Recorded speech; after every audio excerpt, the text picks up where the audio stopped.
Hello, everyone. We're on, okay. And welcome to the Just Two Marks Wrestling Recap Show. I am, of course, the Athletic Geek. And I'm joined, making his triumphant return, singing and dancing and giving us the new theme to the show. Which is just Billy Gunn's theme song played by my mouth. Played by his mouth. We got Nick, and this is a special episode. This is the all-in weekend recap. As you can tell, my voice is shot. It's in and out. Bear with me. I apologize for that. But we had an amazing, amazing weekend. The biggest wrestling weekend I've ever been part of. I can't speak for Nick here because he's going to WrestleManias, but still. What an amazing show. What an amazing event. What an experience. But before we get into that, this is the Just Two Marks Wrestling Recap Show.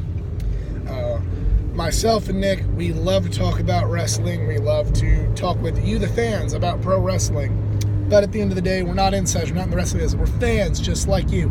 We try to avoid using insider terms because we don't have a right to use those insider terms, at least. No bumps and things. Gumps and none of that stuff. Because while... It's a move. Yeah. Because at the end of the day, we're no better than each and every one of you.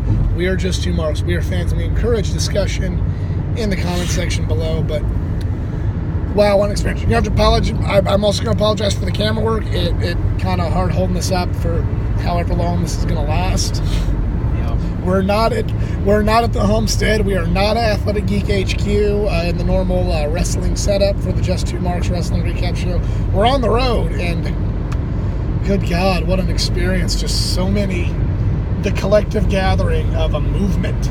Yeah. So many passionate wrestling fans wanting to see an idea from a group of people succeed. Yeah. And boy, did it succeed. Yes. So you got there, what, Thursday? Yeah, I went... Show was Saturday. Yesterday. I went up there Thursday to take in all of the StarCast weekend. Started Thursday and ended today. We're filming this on Sunday. Yeah, I went up late Friday evening. I didn't mean to get up there late Friday, but that is when I got up there because sleeping. And going to the wrong address because I went to the wrong Hyatt. Well, yeah. So this is what it was like. There's just me. And then on late Friday, whoop, Nick showed up. Yes. And I paid too much money to park in a parking garage for 5 minutes because it was the wrong parking garage. Because apparently, it surprised me, there's more than one Hyatt in Chicago, Illinois, Chicagoland area. But, whatever. I got there eventually. And, yeah. So, we were both at StarCast, too. We'll talk about this a little bit. The preceding wrestling convention, essentially, with a lot of podcasters and met some other wonderful YouTube people with a lot of encouragement for the channel, so that was really cool. Yeah, and it was it wasn't without its faults. Oh no, yeah. First time, Bruce Pritchard and or just Conrad. Conrad Thompson. I was gonna say Bruce and Conrad's podcast. Conrad, running this thing. That's not his job normally. All things considered, I think it was a success. It's there decent. Were some hiccups, but yeah. Done with good intentions. I got put in a Cobra Clutch by Sergeant Slaughter, which he's before my time. But I watched G.I. Joe reruns and VHS tapes at my grandpa's house, and I played Sergeant Slaughter as a little boy. So that was awesome. For me, since I was there on Thursday, and people were just getting in. You checked in at noon, and then the convention itself didn't start until like 5 o'clock. So there were wrestlers just coming in and getting a drink ready. Just hanging out at the bar, hanging out in the lobby with wrestlers. I was talking comic books with Chris Daniels, talking to Conrad, who's a great guy. But also, like, part of the StarCast experience was, again, I apologize, but this is helping me be able to even speak right now. They had special things. They had eat and greets. Instead of meet and greets, you get like a meal And you actually got to talk with wrestlers, and I got 2 of them. I got to have a lunch with Sean Waltman, X-Pac, and then I also got dinner with Tully Blanchard, J.J. Dillon, and listened to old Horseman stories. It's really cool. You could cut a promo with Tony Schiavone or Sean Mooney. They put the backdrop like the old Jim Crockett promotion set or the old villain locker room in WWF. So it was all really cool. And then on top of that, just meeting so many cool wrestlers. Met Kenny Omega, Kota Ibushi. A Sneeze, he's a great wrestler. Met him. Sneezing. Wow, it's just wow. But yeah, that was a good time. And Great time. To the met a lot of wonderful people, wonderful, great people from all over the world. Yeah, really added to the overall experience of the weekend. And there was other stuff going on other than StarCast. There was like cookouts and tailgates and stuff like that. So that kind of stuff really set it apart, made it feel like similar to WrestleMania, where like your little sect of people, take over this little area for a while, and just get to hang out and it met just people hypes from you up. Toronto, Hyping each other up, East Coast, the West Coast, the UK, of course, all over the world. There are people all over the world, so all coming down for this and just feeling the passion of just wrestling fans together. So that was really cool. Words can't do it justice, and that's the best way I can describe it. But that's our experience there. Let's run down the card. Yeah. 5 hours of wrestling. Long card, not WrestleMania, SummerSlam long. And starts off with the pre-show. Yeah, going into the arena itself. The set was amazing. It was like a WWE set. Yeah, set was really good. Production value was insane. The best I've seen from anything that isn't WWE. Better than Ring of Honor, New Japan has been, in my opinion. Set and they had pyro even, which they made a big deal about. Even like a little joke, Cody and the Bugs made a joke about. Yeah, coming out before I think the stream started for the actual pay-per-view. They came out, joked about having pyro and shop merch up into the stands and stuff. We had pretty good seats, pretty center. Could really see the ring really well. So, but yeah, just the environment, like going in, just the buzz in the air, like I said, from everyone just talking to each other and hanging out and making friends with all these wrestling fans, and everyone just hyping it up from all the other events leading up to it, and the fact that this was been like a movement and a movement that we were a part of. Yeah, so it was really, we made this happen. We were there to see it happen. Yeah, the environment was unlike any wrestling that I've been to. The only, like I said, I've been thinking the only thing even similar has been like NXT before WrestleMania, because that's the same kind of fans go to that, and it's also a similar setup. But this had a little bit of an air of being extra special, even than that, because of what it was. So yeah, going to the building, you could just tell like we're in for a treat before we even get to the wrestling. But that said, let's get to the wrestling. Pre-show starts, aired on national TV on WG in America. Started out with see you. Hey, I had enough of a voice to do it. Scorpio Sky and Frankie Kazarian versus the Briscoes, and they had a good tag match opener. 2 very, very talented tag teams. Yeah, good opening match. Good way to start the show off. That's going to get photoshopped. Me drinking that water, I'm sure. High energy. Real good stuff. A lot of good, just moves and counters and the kind of stuff you want for a good hot opening match. Right. So, like I said, just good match. SoCal went. They won. And then we had a battle royal after that. The best battle royal we've ever seen. Yeah, best battle royal I've seen, televised or in person. Yeah, with the exception of Royal Rumble. I don't count the Royal Rumble because it's its own little animal and it's special for a lot of reasons. But as far as a match where old school battle royal, everyone starts in the ring, one person leaves. Best battle royal I've ever seen. There was just the way that it was, the way that it played out with so many different storylines and character moments interacting. Let me run down real quick. Will's driving like a good Samaritan here. I have to turn this dome light on. We're not for us getting a ticket to bring this episode to you. Maybe. So, the people in the Battle Royal in order of elimination. Chuck Taylor, Trent Beretta, Cheeseburger, Hurricane, Ethan Page, Rocky Romero, Jimmy Jacobs, Punishment Martinez, Austin Gunn, who's Billy Gunn's son, Billy Gunn, Marco Stunt, Brian Cage, Jordan Grace, Colt Cabana, Bully Ray, and the ultimate winner, which was a surprise, under a mask, Flip Gordon got himself booked for All In, and the winner of this Battle Royal got a shot at the Ring of Honor World Championship. More on that later. Yeah. So who stood out to you in this Battle Royal? Jordan Grace. Grace. And her spot with Brian Cage. Spoiler warning for, Obviously. Yeah. So I'm sorry. Her elimination of Brian Cage was like the biggest pop. Like, yeah. just got everything going. And then the eruption when he took his mask off and ended up being Flip Gordon, who was now booked for All In. Very few, one of the biggest, loudest reactions of the night. Personally, But not the loud. It ain't the one that did this to my voice, though, unfortunately. Or fortunately, whatever you want to look at it. Personally, for me, one of the big standouts was Marco Stunt, a guy who I had no clue of, who had no clue existed, no clue of. Makes no sense.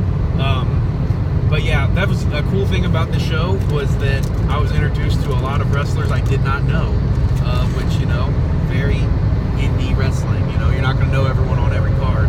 Right. But this Marco Stunt guy, very small, he's like 5'4". Yeah. Super. I thought he was I'm not. It's gonna sound douchey. I legitimately thought he was a kid. Yeah. He's a very small guy, but man, he was just flying around doing all sorts of cool stuff. And I looked him up a little bit after, just to, that's what you do when you find a wrestler you like. And yeah, I'll be looking out for him now, and that he impressed me in that. Brian Cage did as well, because he always does. And Brian Cage is a freak of Monster. nature, and I don't know how he's not with WWE unless he just doesn't want to be. But yeah, crazy, great battle. My favorite character. My favorite spot of the whole thing. Everybody in the Battle Royal managed to go outside without eliminating themselves. And they're doing the suicide dives. And then Tommy Dreamer and Billy Gunn ring, and they're acting like they're going to do it. And they run, and they just step out of the ring and kick them. Yeah. It's just awesome. Yeah. From there, the main show starts. MJF versus Matt Cross. And this was a solid opener. Yeah, we already have to turn that backlight on, so hopefully no cops come.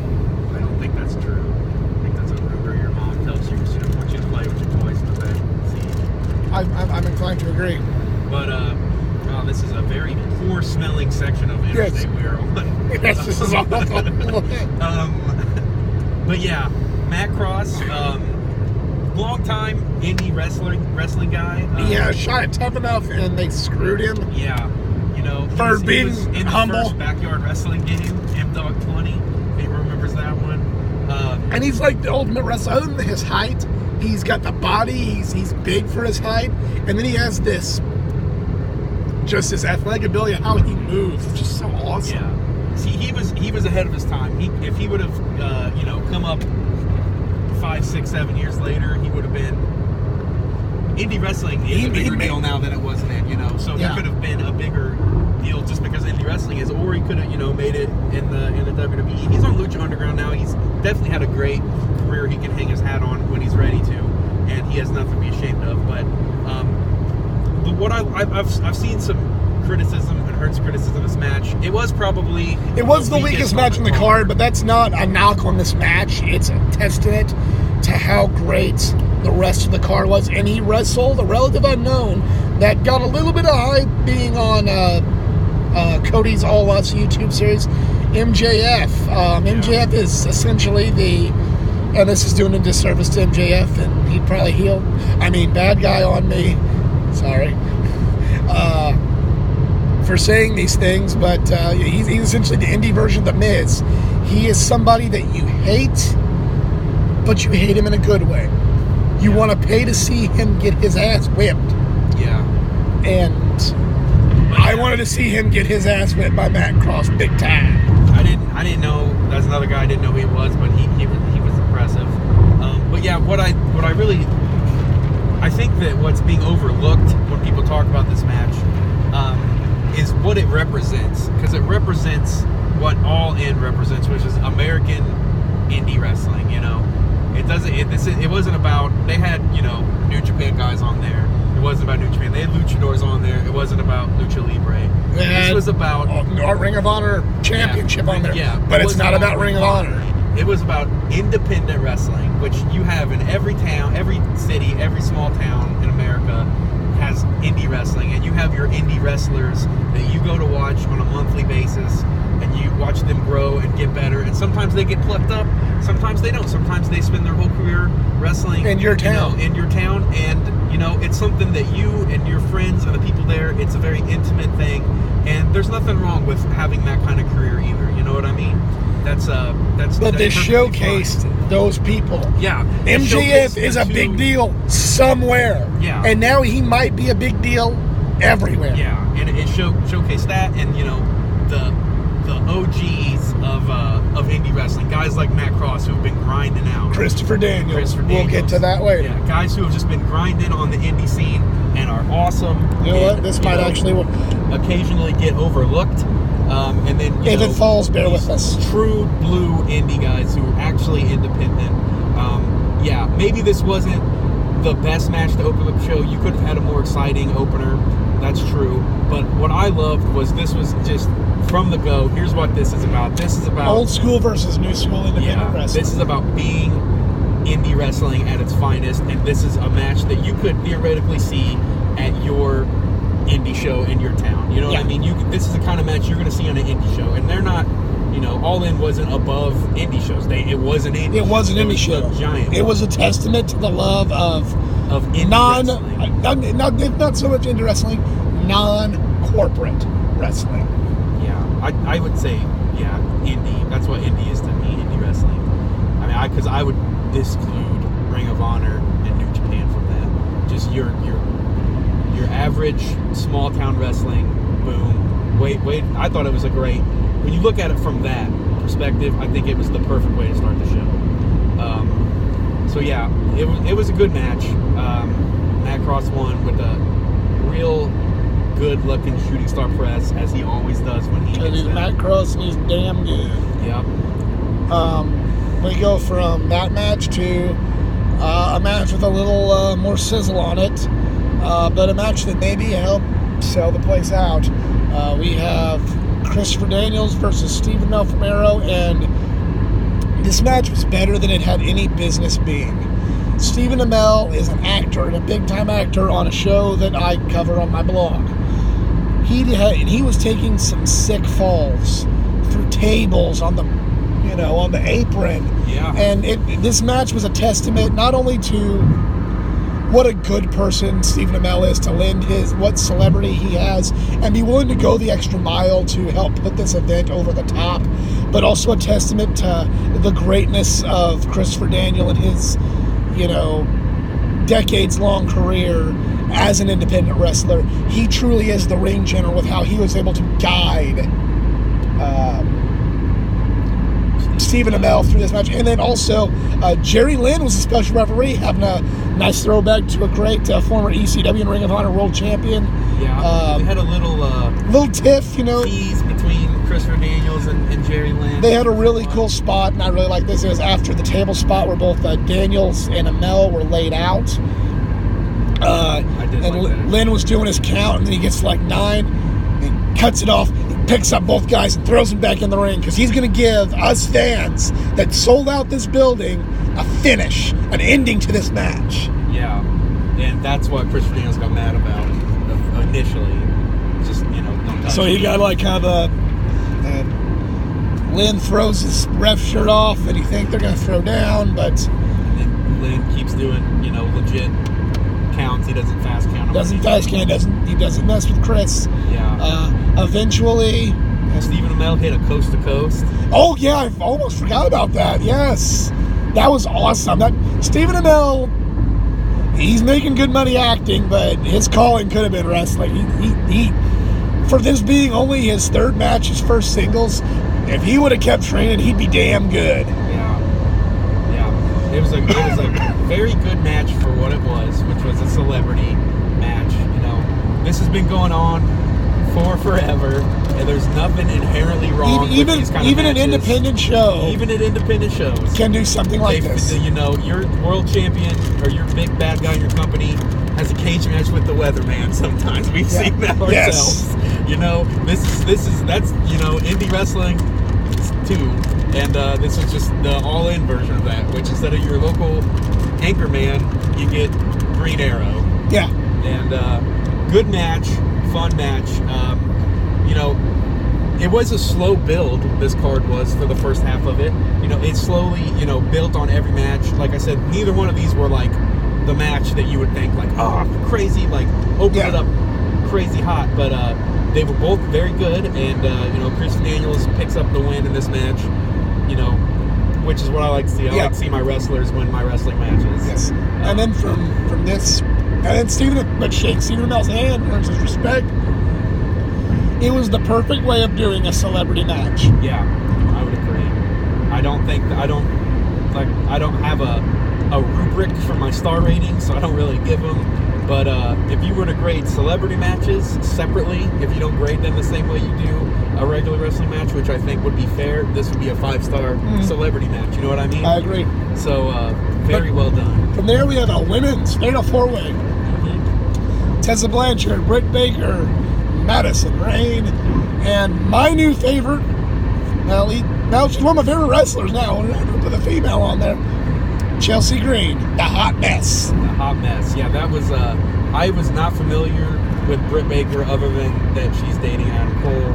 I did not know Chelsea Green. I knew Chelsea Green from the All Us YouTube series. Yeah, I know now that she's, after looking her up again, you know, awesome. There's 3 or 4 wrestlers I looked up, and I'm going to, you know, if I see them on a local indie card now, I'm going to make my way to go to it, and I didn't know they worked for All In. So, you know, mission accomplished. I made it a point, because Starcast happened, we're filming this on Sunday, heading home now, obviously you can tell it's getting darker. I made it a point to try to go to Chelsea Green's table and like say hello and try and get like a picture, buy a 8x10, just do something to let her know I appreciated how well, how good of a job she and the rest of the ladies did in that match. That was the beginning of this. It wasn't what did this to my voice, but it was the beginning. Yeah. Because Chelsea Green hit a no-armed Canadian destroyer. Hands up in the hands air. Up in the air. Look, Ma, no hands, Canadian destroyer. Fucking awesome. Yeah. Not the most logical move in the world. No, but damn, did it look good. The leg strength, I guess. But yeah, her character, like I said, I didn't know who she was. She's the hot mess. The hot mess. She has she's lipstick like all over her face. A bride left at the altar. Yeah, lipstick smeared her face, mascara running down from her eyes. She gets on the apron and throws the bouquet into the crowd, which I thought was just, you know, awesome. I love that whole character. Tessa Blanchard's in entrance, invoking a lot of emotion, coming out with her father and stepfather. Her father, Tully Blanchard, stepfather, Magnum TA. For this big moment, and Tessa Blanchard gets the win. Yeah. Kind of a convoluted finish. It's convoluted. I think it's mistimed. Something was there, a little off. That's not a slide. But other than that, it was Tessa Blanchard was going for the pin, and Green went in to break it up, and it was just. I think what we were supposed to see was a very last minute breakup that didn't work, you know what I mean? Like, it was like 3 breakup. Oh man, it was so close. But it happens. It was so like close together, and then Tessa Blanchard was like got on her knees afterward, and I didn't know if she was like getting on her knees like why or getting on her knees like yes. And then the bell was kind of awkwardly rung, and I thought the match was still going on, and then there was a delay, and then Tessa Blanchard's music played. That was a little, you know, it messed up at the end. Although still a fantastic match. Oh yeah, a lot of good technical wrestling, a lot of reversals in unique ways. Like I said, a no hands Canadian destroyer, a lot of just interesting pin combinations, cool ways to incorporate 3 people into your match. It wasn't if it hasn't already happened, watch this match to extinguish this. It wasn't a good women's wrestling match. It was a good wrestling match, and that should have already been the case but some people don't look at it that way.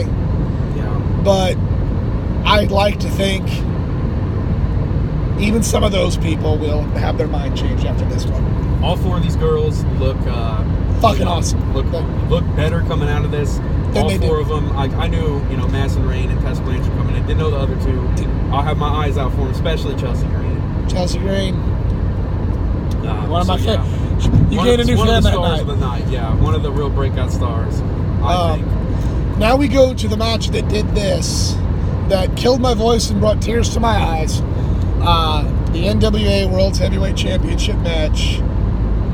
The champion, Nick Aldis. The challenger, one of the men that helped put this show on, Cody Rhodes. Cody. Cody the American Nightmare sounds so much better than the American Nightmare Cody.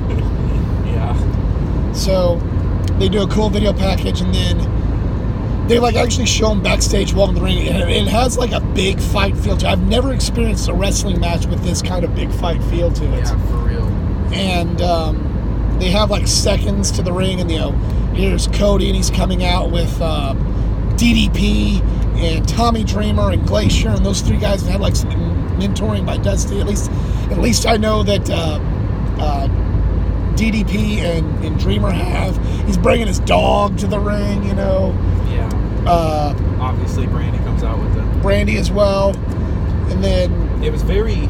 It was very like a hero's welcome. Yes. He's coming with his family. He's coming, with the spirit of his father there. Kind of coming with those kind of guys. Like you said, in their jumpsuits all matching. Jumpsuits, very blue collar kind of feeling. Very.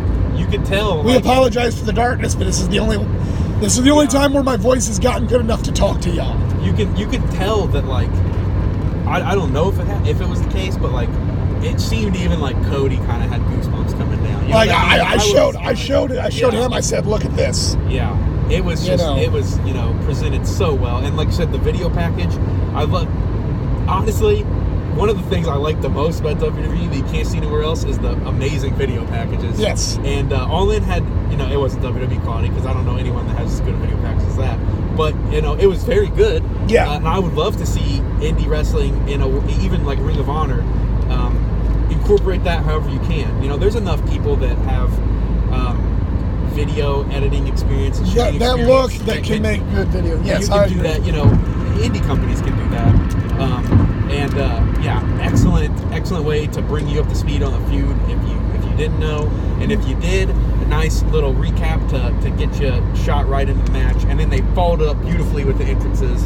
Then Nick Aldis comes out, and his entourage, coat, tie. Yeah. Jeff Jarrett, Daivari, Tim Storm, who he defeated for the title. Much more, formal. Big business. The way I describe this match is this was Cody and Nick Aldis making a love letter to Dusty Rhodes and Ric Flair. This is the closest thing that me in my lifetime, and I'm getting misty-eyed just talking about it. It's the closest thing we're ever gonna get to seeing Flair and Dusty. Yeah. We'll never see that. We will never experience that magic in our lifetime. We weren't able to. We've been able to know how great it is through the network and DVDs, but I never got to experience Dusty Rhodes, much less him wrestling Ric Flair. Yeah. And with a match like this and the story that was told, I kind of felt like I got to. Yeah. And before the match started, Cody had a huge ovation coming to the ring. Oh yeah. And once he got in the ring and he was doing, the oh, come on. Usually in wrestling you get you'll do that to one side and they'll cheer, and then you move to the other side and they stop. He was just making circles around the ring, and every time he did it, it got louder. The building was literally shaking. Literally shaking. I have never in my life heard a louder crowd. And he asked, he's like, well, what about WrestleMania? And I said, maybe they could have been in a couple times, but those buildings are so huge. This was a 10,000 seat arena, very big, but still intimate compared to, the Superdome. So just that amount of people, I didn't know a single person in our area that wasn't standing up screaming for Cody Rhodes. Whether you liked them or not, in that moment you bought in, And to everything you he had couldn't to help say. yourself. The screams got louder, so you got louder, and you lose your voice, And you're dead for a day still. Yeah. So that was an insane reception. Never seen anything like that. I don't know how it came off on TV. To those of you that watched it on television, I would like to watch it and to see, see how it came off on TV. But man, that reception. And then the match. And everyone went back, and it was just those two, except Brandy. Brandy stayed. But then later on the match, we're glossing over a lot because none of our words are going to do this match justice. Check it out for yourself. Daivari kind of pushes Cody away to tend to. Cody's hurt, and DDP comes out. Cody goes for a jump to the outside. Yes. Aldis puts an elbow up, hits him. Hebner throws up the X actually, which I don't like when they do that when it's not real. Yeah, I mean, that's just that's just poor taste. But other than that, I can overlook it. So yeah, up before that point, it was just kind of a slow build back and forth. DDP comes out to check on Cody, and then Daivari comes out to, I don't even know why. Basically just give water and fan Aldis. And then they get back in there, and Daivari pushes DDP away. But you know what happens? Not an RKO, but Diamond Cutter out of nowhere, and I've got the DDP voice going on today. Yeah. But we got to see a Diamond Cutter. Got to see a Diamond Cutter. Never saw that. They went backstage. Cody comes back from being in the corner, knocked out by the elbow or whatever happened. Blood running all down his face. Disaster. In his hair. Beautiful disaster, or just a disaster kick. Crossroads. When he had crossroads, we were just like, I was jumping up and down screaming, finish him off. 2 count. All this goes into something. Sunset flip. Lays Cody out. This part. Lays Cody out. Brandy gets on top of Cody. Aldis drops a flying elbow drop on Brandy. Yeah, because at this point in the story of this match, Cody, you throw up the X, there's a real injury. Cody, he's violently fighting on. He's got the beautiful blood-stained blonde hair, like his dad, like his daddy. So Brandy, he's hurt, and all this is gonna finish the job. So she lays over on top of him, gets it, rolls out of the ring. They get back up. All this goes for sunset flip, hits the SummerSlam match finish. Cody, and his dad going for the title as well. That's what was done. 1, 2, 3. Cody is the NWA World's Champion. Cody defeats Nick Aldis. Place goes insane again. Insane. There are people crying. There are strangers hugging strangers. And I remember hearing about his dad having the ability to do that. And his dad was smiling because that happened. That moment happened again. Excuse me. That's the most. I don't think, from an in-ring perspective, there were, even on the card, better matches than that. It was an NWA World's Heavyweight Championship match. Yes. From the 70s or 80s. Yeah. Set today. But for to finish my point, I have seen better matches from a pure moves and in-ring standpoint, but from a pure emotional moment standpoint, I don't know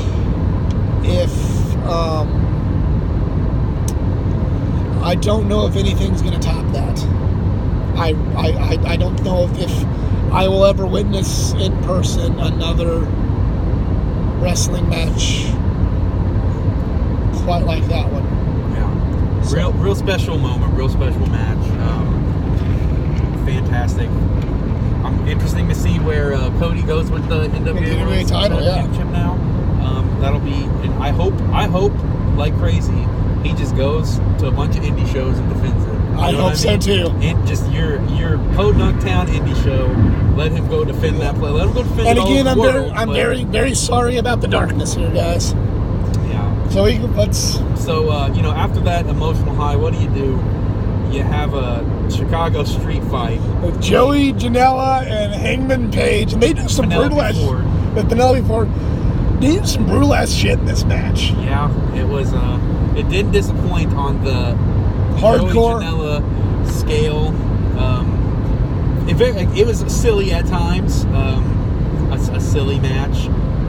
There was a Cracker Barrel moment. With a Cracker Barrel? Yeah, a literal barrel from Cracker Barrel where Joey Janela Donkey Konged it and he rolled it across the ring mat and Hangman jumped over it like Mario and then, clotheslined the crap out of him, I think, a little bit after that. But yeah, hard hitting. Lots of, several tables were broken in this match, I believe. A burning hammer off of the apron onto a ladder from Hangman to Joey Janela. There's a lot of elements for those that don't. We're going to try and keep this vague because there's stuff if you don't watch Being the Elite, you wouldn't understand a few things. Yeah. But Joey Janela got powerbombed, a running powerbomb off of the stage, which had steps leading down to it. So it wasn't like a wheelchair ramp stage like WWE is. It had steps. Just off of it, through a table, and just the back of his head hit the table and it broke. And Joey Janela probably shortened a couple months off his career. Yes. Like he does every time he gets in a match like that. And the last move, what's the name of Hangman's finisher? The reverse power driver type thing. Off the top of the ladder, through a table, with a telephone wrapped around his neck. Because he killed Joey Ryan, killed famous Dick wrestler Joey Ryan. Yeah. But did he? Because after the match, you see that Joey Ryan's still alive. The Druids in penis costumes come out for Joey Ryan. He ain't dead, motherfuckers. Yeah. And he does his little dick thing where he flips him over with his dick. Dick suplex. And then Hangman gets carried away by the Dick Druids. Put the lollipop in his crotch, pulled the oil in and put the lollipop in Hangman's mouth and then super kicked it. Yeah. It was cool. But the Dick Druids carried Hangman away. A rest in penis chant. Rest in penis. Which I just saw Pro Wrestling Tees made a rest in penis shirt with Joey Ryan on it, because of course they did. So this was after you have this very old school emotional title victory for Cody Rhodes winning the NWA World Championship. As old school as you can get, you get a hardcore street fight that ends with a big dick joke. And then from there we go. I just got to talk about this for a little bit. The separation there of the two kinds of matches. This is what I've thought this for a long time about Bullet Club. Why Bullet Club resonates so much, and why indie wrestling is getting to the point it is that like the Bullet Club is like a first postmodern wrestling group. You know what I mean? They're very in on the joke. They're in on every the whole thing is they just like steal things that were cool to them when they were kids. Yeah. And this is the conclusion of the silly side of that real what wrestling is today. There is this very tongue-in-cheek, self-aware, we know we're in a movie, break the fourth wall kind of wrestling like that. But there's a place for the 1980s Crimson Mask, Sunset Flip, roll-up, reversal pin, world title change. And if only one Southern atheist with a tennis racket could get that through his head. So there, and it was on the same show, and guess what?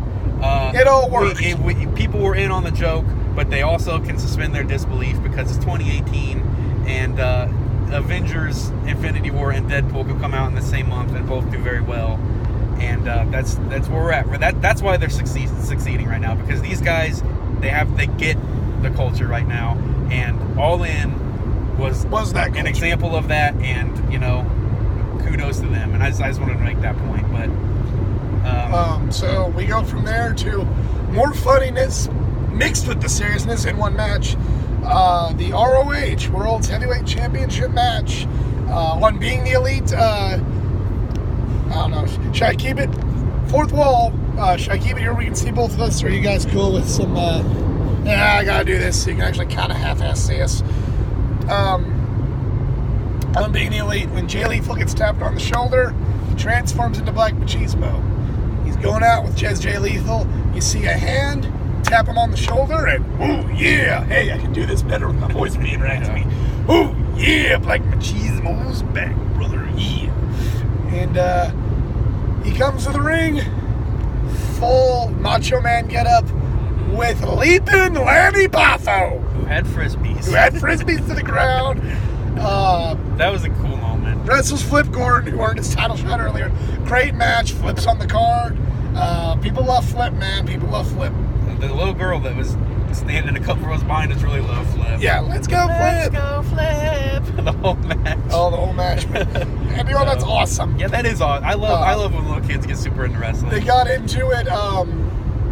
Bully Ray comes out and tries to shit on the whole proceedings.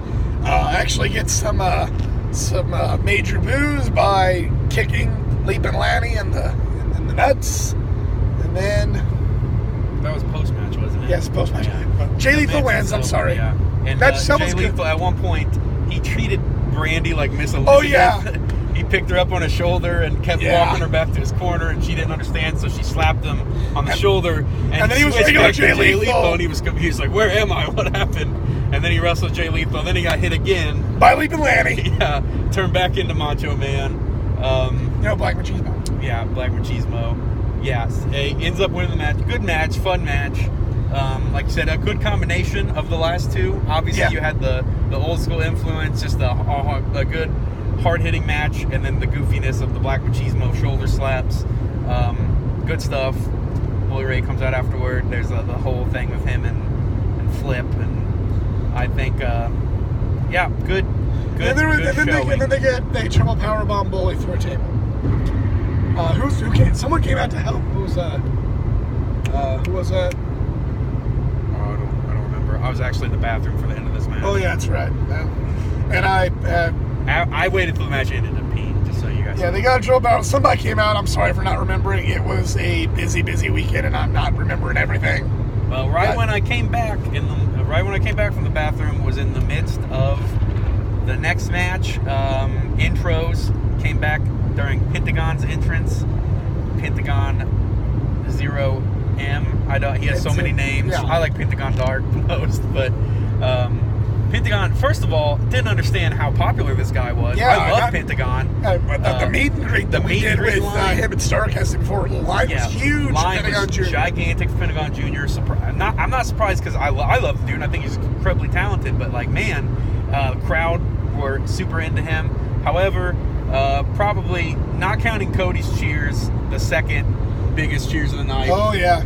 Kenny Omega had arrived. Kenny Omega comes out. This match told a really good story because at the beginning it was always Pentagon was always one step ahead of Kenny, and Kenny just could not figure out how to get ahead of this guy. When you look at the meta of that is Kenny, in my eyes at least, Kenny's wrestles Japanese style so much, you know what I mean? Yeah. He's not used to He's not used to that lucha style, so he's confused and he can't do what he does. He can't keep up with them for a while. Until he, hits 16 V-triggers, which I love. Kenny Omega can do a match of just V-triggers, and I'd be fine with that. Yeah. But, good match, good back and forth stuff. Sick. Pentagon hit the package pile driver on the apron. Yeah. Kenny Omega just flat out hit it, and then, he rolled outside, so he didn't get the pin from it. If he would have rolled back inside, I think he might have snagged it. But he hit two of those. Did the arm break, which Kenny came out after the celebration, and he was still holding his arm. That was a nice touch, I thought. Unless he's legit hurt, and maybe he is. But still, great back and forth. This is probably from a moves perspective the best match on the card. Yeah, this was the best technical in-ring match of the card. Kenny Omega hit the one-winged angel, which is a delight to see in person. Oh yeah, finally got to see that. Athletic Geek, unfortunately, under my advice, left right when Kenny Omega won, so he wouldn't miss the next match's entrances. Yeah, but while he was gone, I heard a bunch of cheers because you think apparently Pentagon was attacking, so I hurry up and finish my business and run back there in time to see what.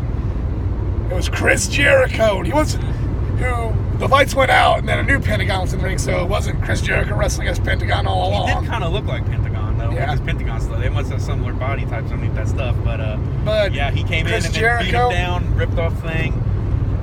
Said, I will see you on the Jericho cruise. Yep, and just left. So Jericho was Jericho there. has said, he's been saying he's not going to work in America. He might. Looks like he did. He did. He didn't might. He did. He showed up on an American wrestling show that wasn't WWE. That's true. So, best match of the night from an in-ring perspective. But a bad match didn't make me cry like Cody did. Yeah. So hard-hitting match. I would love to see them go at it again now that they, have each other's styles figured out. Go at it again for a 25-30 minutes. I think you're looking at a all-time classic match. Fantastic stuff, as expected. I came in thinking that would probably be match of the night, and in my opinion, it was. Just beat the holy heck out of each other. Good stuff.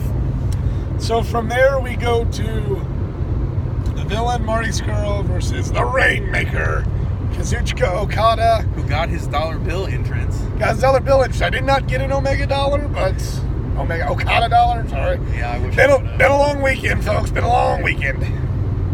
Very good match. Good match. It was hard.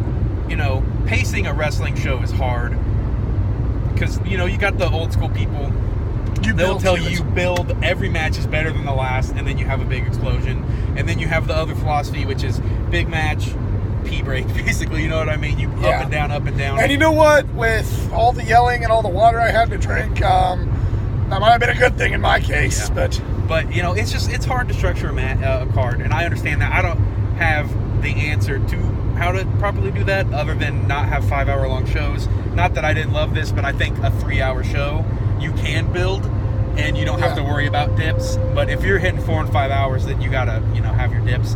This was not a dip match. However, the crowd was tired by this point because you had the big emotional high of Cody, and then they kept it pretty good, and then they got right back into it super hot with Omega, and so it started off it started off slow because it's all Okada matches do, and in a good way. They built to a crescendo, and Scurll played a good smaller guy. They made Okada seem like the whole story was on Being the Elite was everybody make it seem like you're not telling Scurll you're not going to hang with Okada. You're a junior. He's a heavyweight. So much so that people would chant 205 at him, including Okada, which again leads me to go back to my big criticism of Okada.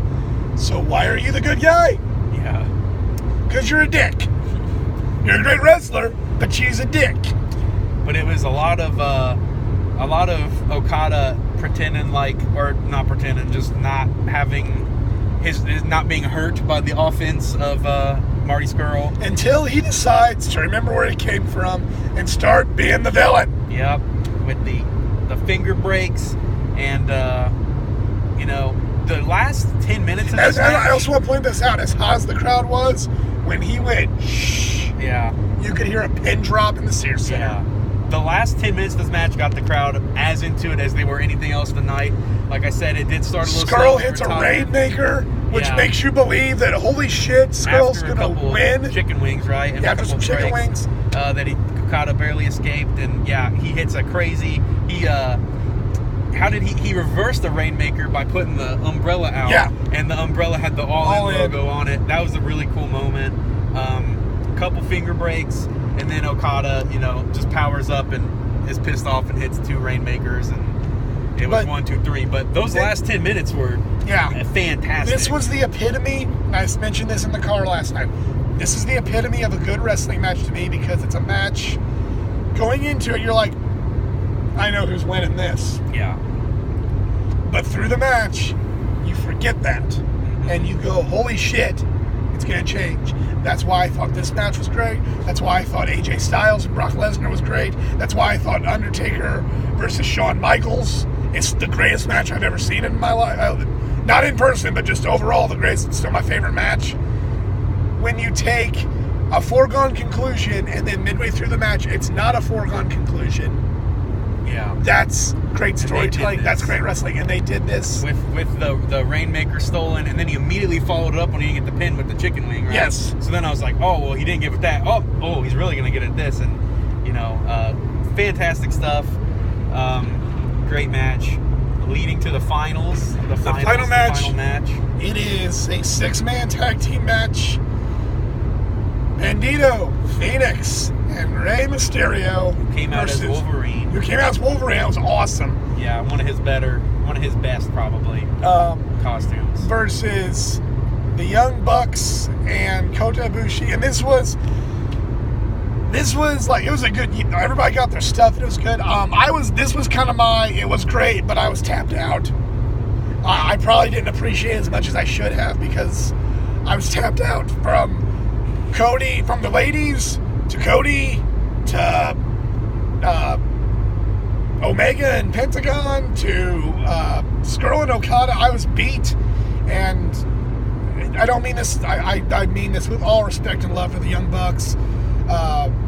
Kota, Ray, Bandito, Phoenix, they were phenomenal. But I was so tired. Bandito. I was emotionally. Yeah. I had no voice then. I was still screaming. Yeah.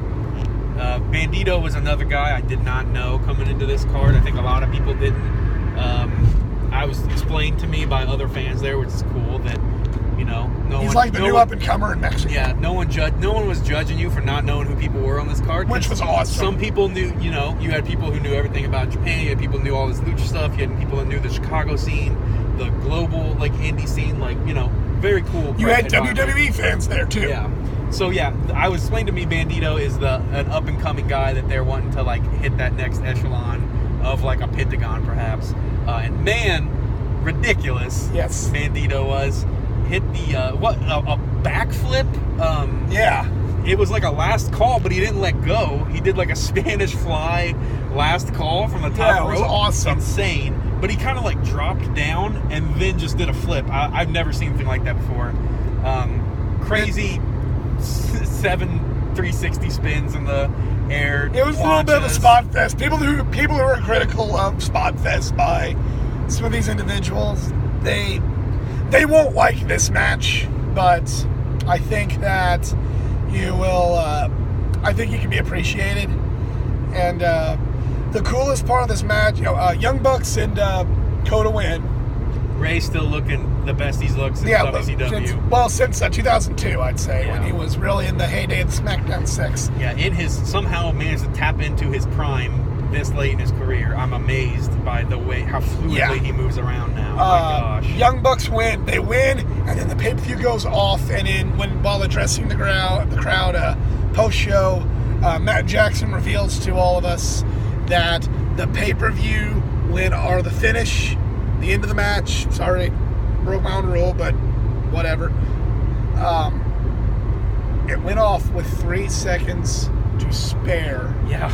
Said it was before the pay-per-view cut off. Yeah, 3 seconds. Yeah, because there was the pin, and then the graphic popped up on the Tron that looked like the closing graphic, and I was just like, "Oh, word, no more." And then that was over, and then he said we got 3 seconds to spare.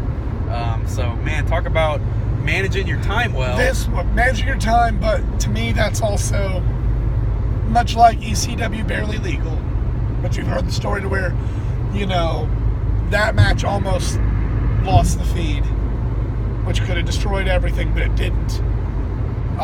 All In was destined to happen. All In was going to happen. All In was going to be a home run, and it was. I'm reading the internet, and some people are being more critical. Maybe we have rose-colored glasses on because we were part of that atmosphere. Because, just wow. I'm not going to get into what was said afterwards because that may have just been special for us in the crowd. But pretty much we found out that the Bullet Club are going to try and stick together because they know they're doing what Kenny Omega wants to do, and that's change the world. Yeah, and they said everyone in this ring is going to stick together. I mean, they're going to, wherever they go as a group. However, Marty wasn't there. Marty was not in the ring. So I don't know if that was a sign or just he wasn't there. Yeah, but that was what was said. They hinted at a possible all-in too. double or nothing, he called it. But he said we're not making an announcement. It's Yeah. just an idea. Which is going to happen. Yeah, it'd be silly not to. We'll talk more about ideas about that another episode. I don't know how much I can keep talking. If you made it to the end of this episode, thank you for bearing with all of this. This is the first time all day I've actually had enough of a voice to speak above a whisper. So this is the only time we've been able to film this. So we apologize for the darkness and kind of the bad lighting, but please watch this one because this is probably the most... this episode means a lot to me because that show means a lot to me. You can follow Nick on Twitter at, what was it? Fake_Nick P. Fake_Nick P. Chat about wrestling with him. If you enjoyed this video, please give it a like, share, and subscribe. Check out other videos. Check out All In if you haven't watched it. Check out All In. Yeah, check out All In if you haven't watched it. For more content, go to the Facebook page at facebook.com/athleticgeek89. Not just pro wrestling, all things geek culture, comics, anime, gaming, along with wrestling. But for Nick, I am the athletic geek. I am a very hoarse athletic geek. We are just two marks, and we are out. Later.